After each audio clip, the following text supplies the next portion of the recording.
ਵਾਹਿਗੁਰੂ ਜੀ ਕਾ ਖਾਲਸਾ ਵਾਹਿਗੁਰੂ ਜੀ ਕੀ ਫਤਿਹ। ਮੈਂ ਤੁਹਾਡੀ ਹੋਸਟ ਨੀਲਮ ਕੌਰ ਤੇ ਮੈਂ ਟੀਵੀ 84 ਦੇ ਸਾਰੇ ਦਰਸ਼ਕਾਂ ਦਾ ਹਾਰਦਿਕ ਸਵਾਗਤ ਕਰਦੀ ਹਾਂ ਪ੍ਰੋਗਰਾਮ ਸੱਚੋ ਸੱਚ ਵਿੱਚ।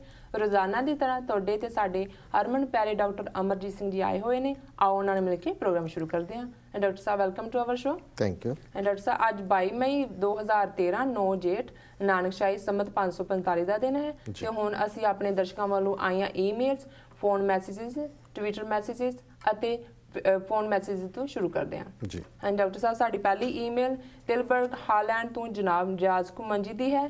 ਇਹ ਲਿਖਤ ਕਾਫੀ ਲੰਬੀ ਹੈ ਪਰ ਅਸੀਂ ਇਸ ਲਿਖਤ ਦੀ ਅਹਿਮੀਅਤ ਅਤੇ ਘੁੰਮਣ ਜੀ ਦੇ ਸਿੱਖ ਦੋਸਤ ਜਜ਼ਬਿਆਂ ਦੀ ਕਦਰ ਕਰਦੇ ਹਾਂ ਇਸ ਨੂੰ ਹੂਬਹੂ ਪੜ੍ਹਨ ਦੀ ਖੁਸ਼ੀ ਲੈ ਰਹੇ ਹਾਂ ਜੀ। ਇਹ ਲਿਖਦੇ ਹਨ ਆਨਰੇਬਲ ਡਾਕਟਰ ਅਮਰਜੀਤ ਸਿੰਘ ਜੀ, ਪਿਆਰੇ ਭਾਈ ਸਾਹਿਬ ਸਤਿ ਸ੍ਰੀ ਅਕਾਲ, ਅਸਲਾਮ ਵਾਲੇਕਮ। ਮੈਂ ਸਿਆਲਕੋਟ ਵਿੱਚ ਜੰਮਿਆ ਇੱਕ ਪਾਕਿਸਤਾਨੀ ਹਾਂ ਅਤੇ ਪਿਛਲੇ 26 ਸਾਲਾਂ ਤੋਂ ਹਾਲੈਂਡ ਵਿੱਚ ਰਹਿ ਰਿਹਾ ਹਾਂ।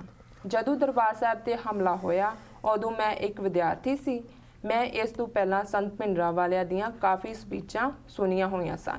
ਉਹ ਇੱਕ ਮਹਾਨ ਵਿਅਕਤੀ ਸਨ ਜਿਹੜੇ ਕਿ ਸਿੱਖਾਂ ਦੇ ਹੱਕਾਂ ਲਈ ਬੜੀ ਇਮਾਨਦਾਰੀ ਨਾਲ ਜੂਝ ਰਹੇ ਸਨ। ਉਹ ਇੱਕ ਸੱਚੇ ਸੁੱਚੇ ਯੋਧੇ ਸਨ ਅਤੇ ਉਹਨਾਂ ਨੇ ਜੋ ਕਿਹਾ ਕਰਕੇ ਵਿਖਾਇਆ। ਉਹ ਸਿੱਖ ਕੌਮ ਅਤੇ ਖਾਲਿਸਤਾਨ ਦੇ ਮਹਾਨ ਸ਼ਹੀਦ ਹਨ। ਬਹੁਤ ਸਾਰੇ ਹਿੰਦੂ ਸੋਚਦੇ ਸਨ ਕਿ ਸੰਤ ਭਿੰਡਰਾਂਵਾਲਿਆਂ ਦੀ ਸ਼ਹੀਦੀ ਨਾਲ ਸਿੱਖ ਲਹਿਰ ਦਾ ਭੋਗ ਪੈ ਜਾਵੇਗਾ ਪਰ ਉਹ ਗਲਤ ਸਨ। ਡਾਕਟਰ ਸਾਹਿਬ ਸਭ ਤੋਂ ਪਹਿਲਾਂ ਤਾਂ ਭਾਈਜਾਨ ਰਿਆਜ਼ ਘੁੰਮਣ ਸਾਹਿਬ ਦਾ ਬਹੁਤ-ਬਹੁਤ ਸ਼ੁਕਰੀਆ ਔਰ ਉਹਨਾਂ ਦੀ ਸਤਿ ਸ੍ਰੀ ਅਕਾਲ ਦੇ ਜਵਾਬ 'ਚ ਸਤਿ ਸ੍ਰੀ ਅਕਾਲ ਜੀ, ਅਸਲਾਮ ਅਲੈਕਮ ਦੇ ਜਵਾਬ 'ਚ ਵਾਲੇਕਮ ਸਲਾਮ।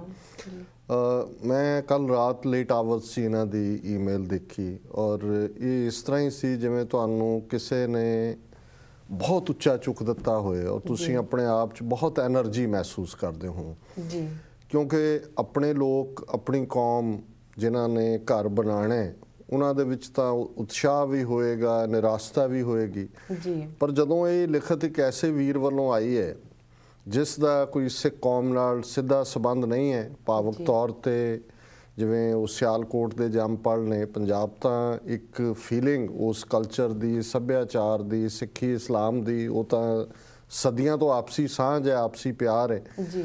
ਪਰ ਜਿਸ ਖੂਬੀ ਨਾਲ ਉਹਨਾਂ ਨੇ ਖਾਲਿਸਤਾਨੀ ਲਹਿਰ ਦੇ ਪਿਛੋਕੜ ਨੂੰ, ਖਾਸ ਤੌਰ 'ਤੇ ਜਦੋਂ ਉਹ ਸੰਤ ਭਿੰਡਰਾਂਵਾਲਿਆਂ ਦਾ ਜ਼ਿਕਰ ਕਰਦੇ ਨੇ, ਉਹਨਾਂ ਨੇ ਉਸ ਮਹਾਨ ਵਿਅਕਤੀ ਦੇ ਮੈਸੇਜ ਨੂੰ ਵੀ ਸਮਝਿਆ ਜੀ। ਤੇ ਜਿਹੜੀ ਮੁਖਾਲਫ ਧਿਰ ਹੈ ਹਿੰਦੁਸਤਾਨ ਦੀ ਹਕੂਮਤ ਔਰ ਉਹਨਾਂ ਦੀ ਜਿਹੜੀ ਅਕਸਰੀਅਤ ਮੈਜੋਰਿਟੀ ਕਮਿਊਨਿਟੀ ਕਿ ਕਿਵੇਂ ਉਹ ਮਹਿਸੂਸ ਕਰਦੇ ਸੀ ਕਿ ਜੀ ਇੱਕ ਬੰਦਾ ਹੈ ਇਮਾਨਦਾਰ ਹੈ, ਕੌਮ ਪਿੱਛੇ ਲਾ ਲਈ ਹੈ ਤੇ ਜੇ ਇਹਨੂੰ ਮੁਕਾ ਦਈਏ ਤਾਂ ਗੱਲ ਮੁੱਕ ਜਾਏਗੀ ਜੀ। ਜਿਸ ਤਰ੍ਹਾਂ ਕਾਂਗਰਸ ਦਾ ਇਹ ਜ਼ੋਰ ਲੱਗਾ ਸੀ ਔਰ ਇਹ ਗੱਲ ਮੈਂ ਅੱਗੇ ਵੀ ਕਈ ਥਾਵਾਂ ਤੇ ਕਹੀ ਹੈ ਕਿ ਪਾਕਿਸਤਾਨ ਦੀ ਕਾਇਮੀ 'ਚ ਬਹੁਤ ਵੱਡਾ ਰੋਲ ਬੇਸ਼ੱਕ ਕੌਮ ਨਾਲ ਲੱਗੀ, ਕਾਇਦੇ ਆਜ਼ਮ ਮੁਹੰਮਦ ਅਲੀ ਜਿਨਾਹ ਦਾ, ਜੇ ਉਸ ਪੱਧਰ ਦਾ ਬੰਦਾ ਨਾ ਹੁੰਦਾ ਜਿਹੜਾ ਕਿ ਕਾਂਗਰਸ ਦੀ ਬੇਈਮਾਨੀ ਨੂੰ, ਜਦੋਂ ਇਹ ਕਹਿੰਦੇ ਨੇ ਕਿ ਜੀ whenever Gandhi has come to meet me he has come to cheat me, ਕਿ ਤੁਸੀਂ ਦੁਸ਼ਮਣ ਨੂੰ ਪਛਾਣ ਲਿਆ ਕਿ ਵੀ ਉਹ ਕੀ ਹੈ, ਫਿਰ ਤੁਸੀਂ ਆਪਣੇ ਲੋਕਾਂ ਵੱਲ ਮੁੜਦੇ ਹੋ, ਉਹਨਾਂ ਦੀ ਸਟਰੈਂਥ ਦੇਖਦੇ ਹੋ ਤੇ ਤੁਹਾਡੀ ਆਪਣੀ ਜ਼ਿੰਦਗੀ ਜਿਹੜੀ ਹੈ ਉਹ ਇੰਪੈਕੇਬਲੀ ਕਲੀਨ ਹੈ, ਉਹਦੇ 'ਚ ਕੋਈ ਧੱਬਾ ਨਹੀਂ ਹੈ, ਇਮਾਨਦਾਰੀ ਹੈ, ਇੰਟੈਗਰਿਟੀ ਹੈ। ਔਰ ਜਿਹੜੀਆਂ ਸਾਡੀਆਂ ਕੌਮਾਂ ਨੇ, ਸਿੱਖ ਹੋਣ, ਮੁਸਲਮਾਨ ਹੋਣ, ਇਹਨਾਂ ਦੇ ਵਿੱਚ ਜਦੋਂ ਕੋਈ ਵੀ ਇਸ ਕਿਸਮ ਦਾ ਸਾਫ਼ ਬੰਦਾ, ਇਮਾਨਦਾਰ ਬੰਦਾ ਆ ਜਾਂਦਾ ਹੈ, ਨੋ ਮੈਟਰ ਕਿੰਨੇ ਡਿਗੇ ਹੋਣ ਜਾਂ ਕਿੰਨੇ ਗਲੀਜ਼ ਕੰਮ ਕਰਨ ਵਾਲੇ ਲੋਕ ਵੀ ਹੋਣ, ਉਹ ਵੀ ਉੱਠ ਕੇ ਖਲੋ ਜਾਂਦੇ ਨੇ ਜੀ। ਸੋ ਅਸੀਂ ਸਮਝਦੇ ਹਾਂ ਵੀ 47 ਦੇ ਦੌਰ 'ਚ ਮੁਸਲਮਾਨ ਉਸ ਖਿੱਤੇ ਦੇ ਫਾਰਚੂਨੇਟ ਸੀ, ਉਹਨਾਂ ਨੂੰ ਕਾਇਦੇ ਆਜ਼ਮ ਮਿਲੇ। ਸਾਡੇ ਕੋਲ ਉਸ ਪੱਧਰ ਦੀ ਲੀਡਰਸ਼ਿਪ ਨਹੀਂ ਸੀ, ਸਾਡੀ ਮਿਜਟ ਸੀ, ਬੌਣੇ ਸੀ, ਉਸ ਚੈਲੰਜ ਨੂੰ ਸਮਝ ਨਹੀਂ ਸਕੇ ਤੇ ਅਸੀਂ ਆ ਕੇ ਇਹਨਾਂ ਦੇ ਜਿਹੜੀ ਹਿੰਦੂ ਮੈਜੋਰਿਟੀ ਦੇ ਥੱਲੇ ਆ ਕੇ ਅਸੀਂ ਗੁਲਾਮ ਹੋ ਗਏ ਜੀ। ਸੋ ਰਿਆਜ਼ ਸਾਹਿਬ ਨੇ ਸੰਤ ਭਿੰਡਰਾਂਵਾਲਿਆਂ ਦੀ ਪਹੁੰਚ ਨੂੰ, ਜਿਹਨੂੰ ਉਹਨਾਂ ਨੇ ਇਮਾਨਦਾਰ ਵੀ ਕਿਹਾ ਔਰ ਯੋਧਾ ਵੀ ਕਿਹਾ, ਔਰ ਨਾਲ ਹੀ ਉਹਨਾਂ ਨੇ ਕਿਹਾ ਕਿ ਵੀ ਮੈਜੋਰਿਟੀ ਕਮਿਊਨਿਟੀ ਇਹ ਸੋਚਦੀ ਸੀ ਕਿ ਵੀ ਜੇ ਇਹਨਾਂ ਨੂੰ ਅਸੀਂ ਖਤਮ ਕਰ ਦਿੱਤੇ ਤੇ ਗੱਲ ਮੁੱਕ ਜਾਏਗੀ ਜੀ, ਪਰ ਉਹ ਗਲਤ ਸਾਬਤ ਹੋਏ ਨੇ। ਔਰ ਇਹ ਬਿਲਕੁਲ ਠੀਕ ਗੱਲ ਹੈ, ਇਹ ਠੀਕ ਆਬਜ਼ਰਵੇਸ਼ਨ ਹੈ ਕਿ ਅੱਜ ਜੂਨ 84 ਦੇ ਘੱਲੂਘਾਰੇ ਨੂੰ 29 ਸਾਲ ਬੀਤ ਚੁੱਕੇ ਨੇ ਜੀ। ਮੂਵਮੈਂਟ ਤਾਂ ਉਸੇ ਤਰ੍ਹਾਂ ਹੀ ਥਰਾਈਵ ਕਰ ਰਹੀ ਹੈ। ਰਾਦਰ ਅਗਲੀ ਜਨਰੇਸ਼ਨ ਅਮਰੀਕਨਾਂ 'ਚ ਵੀ ਜਾਂ ਵੈਸਟਰਨ ਵਰਲਡ 'ਚ 20 ਜਾਂ 25 ਸਾਲ ਦੀ ਜਨਰੇਸ਼ਨ ਮੰਨੀ ਜਾਂਦੀ ਹੈ। ਸੋ ਉਹਨਾਂ ਦੇ ਹਿਸਾਬ ਨਾਲ ਇਕੱਲੇ ਭਿੰਡਰਾਂਵਾਲਾ ਹੀ ਨਹੀਂ, ਜੇ ਉਸ ਦੌਰ ਦੀ ਲੀਡਰਸ਼ਿਪ ਤੋਂ ਇਲਾਵਾ ਲੋਕ ਵੀ ਹੁਣ ਤਾਂ ਬੁਢਾਪੇ 'ਚ ਆ ਗਏ ਜਿਹੜੇ ਉਸ ਪੀਰੀਅਡ 'ਚ ਯੰਗ ਸੀ। ਸੋ ਗੱਲ ਇਹ ਨਹੀਂ ਹੈ ਵੀ ਗੱਲ ਜਾ ਰਹੀ ਹੈ, ਸੋ ਨੈਕਸਟ ਜਨਰੇਸ਼ਨ ਸਟੈਂਡਰਡ ਬੀਅਰਰ ਹੈ, ਅਗਲੀ ਜਨਰੇਸ਼ਨ ਨੇ ਝੰਡਾ ਚੁੱਕ ਰਿਹਾ। ਸੋ ਮੈਂ ਸਮਝਦਾ ਵੀ ਇਸ ਭਾਵਨਾ ਨੂੰ ਬੜੀ ਖੂਬਸੂਰਤੀ ਨਾਲ ਰਿਆਜ਼ ਸਾਹਿਬ ਨੇ ਸਮਝਿਆ ਔਰ ਅਸੀਂ ਜਿਹੜਾ ਹੈ ਔਰ ਉਹਨਾਂ ਦੀ ਜਿਹੜੀ ਸਾਰੀ ਲਿਖਤ ਹੈ ਬੇਸ਼ੱਕ ਥੋੜੀ ਲੰਬੀ ਹੈ, ਇਸ ਲਈ ਅੱਜ ਅਸੀਂ ਬਾਕੀ ਦਰਸ਼ਕਾਂ ਤੋਂ ਖਿਮਾ ਚਾਹਾਂਗੇ ਕਿ ਕੁਝ ਈਮੇਲਸ ਸਾਨੂੰ ਅੱਜ ਕੱਢਣੀਆਂ ਪਈਆਂ ਨੇ, ਅਸੀਂ ਕੱਲ ਉਹਨਾਂ ਦਾ ਕਰਾਂਗੇ ਜ਼ਿਕਰ। ਔਰ ਇਹਨੂੰ ਮੈਂ ਅਹਿਮੀਅਤ ਦੇਣਾ ਚਾਹੁੰਦਾ ਸੀ ਕਿਉਂਕਿ ਇਹ ਉਹਨਾਂ ਨੇ ਇੱਕ ਬੜੀ ਮੁਹੱਬਤ ਦੇ ਨਾਲ ਇਸ ਨੂੰ ਲਿਖਿਆ ਹੈ, ਸਾਡੇ ਲਈ ਗਾਈਡਲਾਈਨਸ ਵੀ ਨੇ, ਇਨਸਪੀਰੇਸ਼ਨ ਵੀ ਹੈ, ਇੱਕ ਦੋਸਤੀ ਦਾ ਪੈਗਾਮ ਵੀ ਹੈ ਔਰ ਮੈਂ ਚਾਹਾਂਗਾ ਕਿ ਤੁਸੀਂ ਇਸ ਨੂੰ ਅੱਗੇ ਪੜ੍ਹੋ। ਜੀ ਡਾਕਟਰ ਸਾਹਿਬ ਅੱਗੇ ਘੁੰਮਣ ਸਾਹਿਬ ਲਿਖਦੇ ਹਨ, ਜੇ ਤੁਸੀਂ ਕਿਸੇ ਕੌਮ ਨੂੰ ਸਮਝਣਾ ਚਾਹੁੰਦੇ ਹੋ ਤਾਂ ਸਭ ਤੋਂ ਪਹਿਲਾਂ ਉਸ ਦੇ ਇਤਿਹਾਸ ਨੂੰ ਵਾਚਣਾ ਬੜਾ ਜ਼ਰੂਰੀ ਹੈ। ਸਿੱਖਾਂ ਦਾ ਇਤਿਹਾਸ ਲਗਭਗ 550 ਸਾਲ ਦਾ ਹੈ। ਸ਼ਾਂਤਮਈ ਅਤੇ ਸਖਤ ਘਾਲਣਾ ਵਿੱਚ ਯਕੀਨ ਰੱਖਣ ਵਾਲੀ ਸਿੱਖ ਕੌਮ ਨੂੰ ਮੁਗਲਾਂ ਦੇ ਰਾਜ ਵੇਲੇ ਸਖਤ ਮੁਸੀਬਤਾਂ 'ਚੋਂ ਲੰਘਣਾ ਪਿਆ।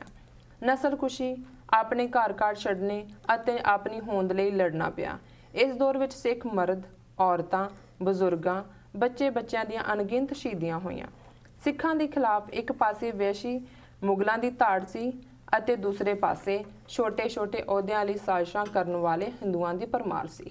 ਇਸ ਦੌਰ ਵਿੱਚ ਜੋ ਕੁਝ ਸਿੱਖਾਂ ਨਾਲ ਹੋਇਆ ਉਸ ਦਾ ਬਿਆਨ ਕਰਨ ਲਈ ਸ਼ਬਦ ਨਹੀਂ ਹਨ, ਪਰ ਇਸ ਸਭ ਦੇ ਬਾਵਜੂਦ ਸਿੱਖ ਕੌਮ ਬਚ ਕੇ ਨਿਕਲੀ ਅਤੇ ਅੱਜ ਦੇ ਦੌਰ ਵਿੱਚੋਂ ਵੀ ਮਜ਼ਬੂਤ ਹੋ ਕੇ ਨਿਕਲੇਗੀ। ਦੇਖੋ ਇਸ ਉਹਨਾਂ ਦੀ ਲਿਖਤ ਨਾਲ ਉਹਨਾਂ ਦੀ ਮੇਰੇ ਮਨ 'ਚ ਹੋਰ ਵੀ ਇੱਜ਼ਤ ਬਣੀ ਕਿ ਉਹ ਇੱਕ ਨਿਰਪੱਖ ਪਾਰਟੀ ਦੇ ਤੌਰ ਤੇ 17ਵੀਂ 18ਵੀਂ ਸਦੀ ਦੇ ਇਤਿਹਾਸ ਵੱਲ ਦੇਖ ਰਹੇ ਨੇ। ਔਰ ਬਹੁਤ ਵਾਰੇ ਅਫਸੋਸ ਵੀ ਹੁੰਦਾ ਹੈ ਕਿ ਜਿਹੜੇ ਅੱਜ ਵੀ ਕਈ ਸਾਡੇ ਦੂਸਰੇ ਪਾਸੇ ਵੀਰ ਨੇ ਉਹ ਮੁਗਲਾਂ ਦੀ ਲੈਗੇਸੀ ਚੋਂ ਬੜਾ ਪ੍ਰਾਈਡ ਲੈਣਗੇ। ਹਾਲਾਂਕਿ ਹਕੀਕਤ ਇਹ ਨਹੀਂ ਹੈ। ਜਿਨ੍ਹਾਂ ਨੇ ਆਪਣੇ ਪਿਓ ਨੂੰ ਮੁਆਫ ਨਹੀਂ ਕੀਤਾ, ਔਰੰਗਜ਼ੇਬ ਨੇ ਸ਼ਾਹਜਹਾਂ ਨੂੰ ਕੈਦ ਕੀਤਾ, ਆਪਣੇ ਭਰਾਵਾਂ ਦਾ ਕੀ ਹਸ਼ਰ ਕੀਤਾ, ਆਪਣੀ ਭੈਣ ਦਾ ਕੀ ਹਸ਼ਰ ਕੀਤਾ। ਜਹਾਂਗੀਰ ਜਿਹਨੂੰ ਬੜਾ ਅਦਲ ਦਾ ਬਾਦਸ਼ਾਹ ਕਿਹਾ ਜਾਂਦਾ, ਉਹਨੇ ਆਪਣੇ ਮੁੰਡੇ ਖੁਸਰੋ ਨੂੰ ਅੰਨਾ ਕਰਕੇ ਮਾਰਿਆ। ਸੋ ਜੇ ਉਹਨਾਂ ਦੇ ਜ਼ੁਲਮ ਉਸ ਵੇਲੇ ਸਿੱਖਾਂ ਦੇ ਉੱਤੇ ਜਾਂ ਹਿੰਦੂਆਂ ਤੇ ਸਨ ਤਾਂ ਇਹ ਨਹੀਂ ਹੈ ਵੀ ਉਸ ਵੇਲੇ ਦੇ ਜਿਹੜੇ ਐਵਰੇਜ ਗਰੀਬ ਮੁਸਲਮਾਨ ਸੀ ਉਹ ਉਹਨਾਂ ਦੇ ਜ਼ੁਲਮਾਂ ਦਾ ਸ਼ਿਕਾਰ ਨਹੀਂ ਸੀ।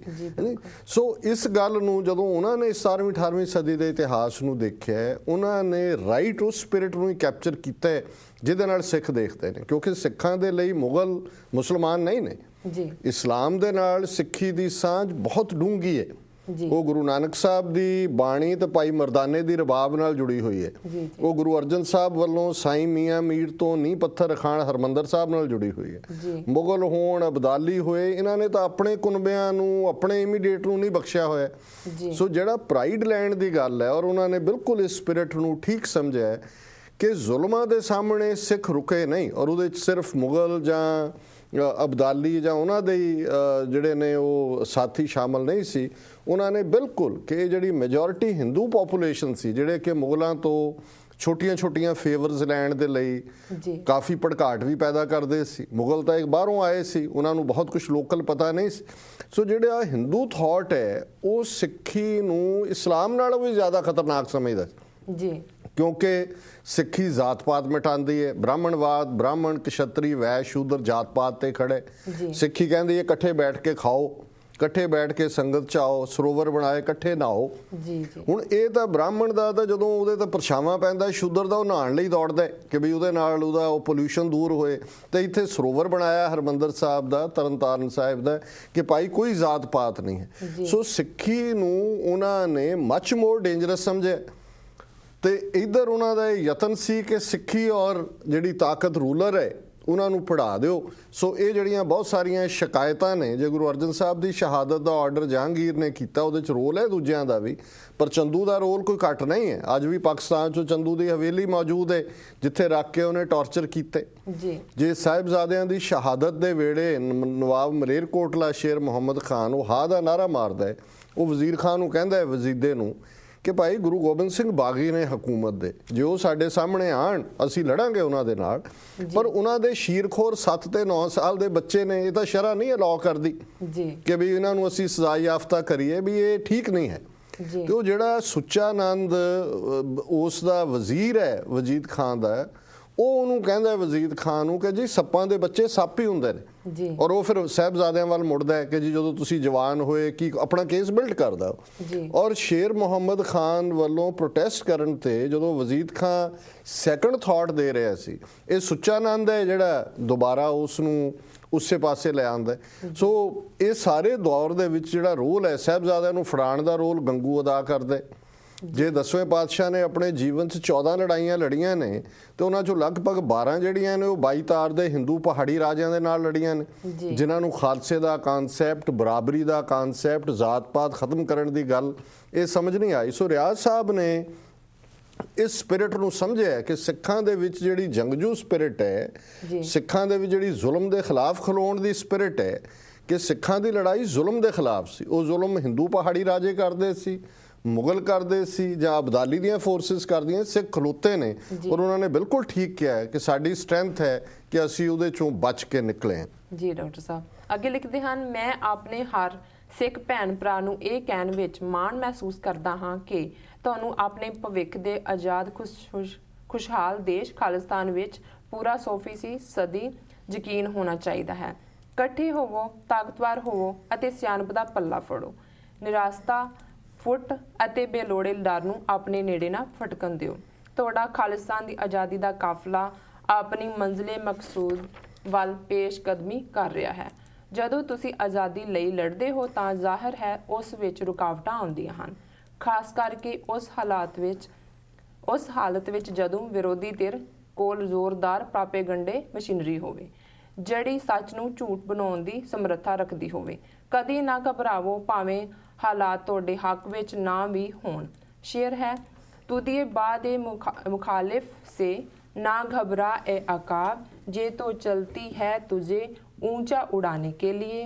इस दा मतलब है ए बाज ਜ਼ੋਰਵਾਰ ਵਿਰੋਧੀ ਹਵਾਵਾਂ ਤੋਂ ਨਾ ਘਬਰਾ, ਇਹ ਤਾਂ ਤੈਨੂੰ ਹੋਰ ਉੱਚਾ ਉਡਾਉਣ ਲਈ ਚੱਲ ਰਹੀਆਂ ਨੇ। ਡਾਕਟਰ ਸਾਹਿਬ ਹਾਂਜੀ, ਮੈਂ ਫਿਰ ਰਿਆਜ਼ ਸਾਹਿਬ ਦੀ ਜਿਹੜੀ ਹੈ ਉਹ ਸ਼ਲਾਘਾ ਕਰਨ ਤੋਂ ਨਹੀਂ ਰਹਿ ਸਕਦਾ ਜੀ ਕਿ ਉਹਨਾਂ ਨੇ ਸਾਨੂੰ ਜਿਹੜਾ ਉਸ ਪਾਸੇ ਦੀ ਮਜ਼ਬੂਤੀ ਦੇ ਲਈ ਜਿਹੜੇ ਉਹਨਾਂ ਨੇ ਸ਼ਬਦ ਵਰਤੇ ਨੇ, ਜਦੋਂ ਉਹਨਾਂ ਨੇ ਫੇਥ, ਯੂਨਿਟੀ ਐਂਡ ਸਟਰੈਂਥ ਜੀ, ਔਰ ਯੂਨਿਟੀ ਔਰ ਫੇਥ, ਪਹਿਲਾਂ ਤਾਂ ਤੁਹਾਡਾ ਫੇਥ ਹੋਣਾ ਚਾਹੀਦਾ ਔਰ ਉਹਦੇ 'ਚ ਉਹਨਾਂ ਨੇ ਜਿਹੜਾ ਬੜਾ ਖੂਬਸੂਰਤ ਇਹ ਸ਼ੇਅਰ ਕਿਹਾ, तुदिए बादे मुखालिफ से ना घबरा ए अकाब, ये तो चलती है तुझे ऊंचा उड़ाने के लिए। कि ਜਦੋਂ ਮੁਖਾਲਫ ਹਵਾਵਾਂ, ਵਿਰੋਧੀ ਹਵਾਵਾਂ ਚੱਲਦੀਆਂ ਨੇ, ਈਗਲ ਨੂੰ, ਬਾਜ ਨੂੰ ਇਹ ਸੰਬੋਧਨ ਕਰਕੇ ਕਿਹਾ ਕਿ ਬਈ ਤੂੰ ਨਾ ਘਬਰਾ ਜਦੋਂ ਹਵਾਵਾਂ ਬਹੁਤ ਤੇਜ਼ ਨੇ, ਕਿਉਂਕਿ ਉਸ ਤੇਜ਼ ਹਵਾ ਨੇ ਤੈਨੂੰ ਹੋਰ ਉੱਚੇ ਲੈ ਜਾਣਾ। ਔਰ ਮੈਂ ਸਮਝਦਾ ਵੀ ਉਹਨਾਂ ਨੇ ਜ਼ੁਲਮਾਂ ਦੇ ਸਾਹਮਣੇ ਜਾਂ ਜਿਹੜਾ ਸਰਕਾਰ ਦਾ ਜ਼ੋਰ ਹੈ ਉਸ ਦੇ ਸਾਹਮਣੇ ਸਾਨੂੰ ਸਟਰੈਂਥ ਦਿੰਦਿਆਂ ਕਿਹਾ ਕਿ ਜਿਹੜੀ ਅੱਜ ਤੁਹਾਨੂੰ ਲੱਗਦਾ ਹੈ ਕਿ ਤੁਹਾਡੇ ਦੇ ਉੱਤੇ ਤੁਸੀਂ ਇੱਕ ਉਸ ਸਰਕਾਰ ਦੇ ਨਾਲ ਤੁਹਾਡਾ ਵਾਹ ਪਿਆ ਹੈ ਜਿਹਦੇ ਕੋਲ ਸਾਰੇ ਸਾਧਨ ਨੇ, ਪ੍ਰੋਪੇਗੈਂਡਾ ਜਿਹੜੀ ਹੈ ਮਸ਼ੀਨਰੀ ਹੈ ਔਰ ਉਹ ਜ਼ੁਲਮ ਦਾ ਪੂਰਾ ਸਹਾਰਾ ਲੈ ਰਹੇ ਨੇ, ਇਸ ਚੋਂ ਤੁਸੀਂ ਥੱਲੇ ਨੂੰ ਨਹੀਂ ਆਓਗੇ। ਜੇ ਤੁਹਾਡੇ 'ਚ ਯੂਨਿਟੀ ਫੇਥ ਰਹੇਗਾ, ਯੂਨਿਟੀ ਰਹੇਗੀ, ਸਟਰੈਂਥ ਹੋਏਗੀ, ਤੇ ਇਹ ਉਹਨਾਂ ਮੁਖਾਲਫ ਹਵਾਵਾਂ ਨਾਲ ਜਿਵੇਂ ਲੜਦਿਆਂ ਬਾਜ਼ ਹੋਰ ਉੱਚਾ ਜਾਂਦਾ ਹੈ, ਇਵੇਂ ਹੀ ਤੁਹਾਡਾ ਕਾਜ਼ ਜਿਹੜਾ ਹੈ ਉਹ ਨੇੜੇ ਆਏਗਾ, ਤੁਸੀਂ ਆਪਣੇ ਮੰਜ਼ਿਲੇ ਮਕਸੂਦ ਤੱਕ ਜਲਦੀ ਅਪੜੋਗੇ। ਸੋ ਦਿਸ ਇਜ਼ ਰਿਮਾਰਕੇਬਲ। ਜੀ ਜੀ, ਇਹ ਮੇਰਾ ਸੁਨੇਹਾ ਉਹਨਾਂ ਸਿੱਖ ਭੈਣ ਭਰਾਵਾਂ ਲਈ ਹੈ ਜਿਹੜੇ ਇਸ ਗੱਲ ਤੋਂ ਨਿਰਾਸ਼ ਹੋ ਜਾਂਦੇ ਹਨ ਕਿ ਖਾਲਿਸਤਾਨ ਦੀ ਲਹਿਰ ਬੜੀ ਮੱਠੀ ਚਾਲੇ ਚੱਲ ਰਹੀ ਹੈ। ਜਦੋਂ ਤੁਸੀਂ ਆਪਣਾ ਨਿਸ਼ਾਨਾ ਮਿੱਥ ਲੈਂਦੇ ਹੋ ਤਾਂ ਫਿਰ ਪਿੱਛੇ ਮੁੜ ਕੇ ਨਹੀਂ ਵੇਖੀਦਾ। ਮਜ਼ਬੂਤ ਕਦਮਾਂ ਨਾਲ ਆਪਣੇ ਨਿਸ਼ਾਨੇ ਵੱਲ ਵਧਣਾ ਚਾਹੀਦਾ ਹੈ। ਦੂਸਰੇ ਲੋਕ ਤੁਹਾਡੇ ਨਾਲ ਸ਼ਾਮਿਲ ਹੁੰਦੇ ਜਾਣਗੇ ਜਿਉਂ-ਜਿਉਂ ਉਹ ਡੂੰਗੀ ਨੀਂਦ ਚੋਂ ਜਾਗਣਗੇ। ਡਾਕਟਰ ਸਾਹਿਬ ਇੱਥੇ ਮੈਂ ਬ੍ਰੇਕ ਲੈਂਦੀ ਹਾਂ। ਵੀਅਰਸ ਤੁਸੀਂ ਸਾਡਾ ਪ੍ਰੋਗਰਾਮ ਇਸ ਤਰ੍ਹਾਂ ਹੀ ਦੇਖਦੇ ਰਹੋ। ਮਿਲਦੇ ਹਾਂ ਇੱਕ ਛੋਟੇ ਬ੍ਰੇਕ ਤੋਂ ਬਾਅਦ।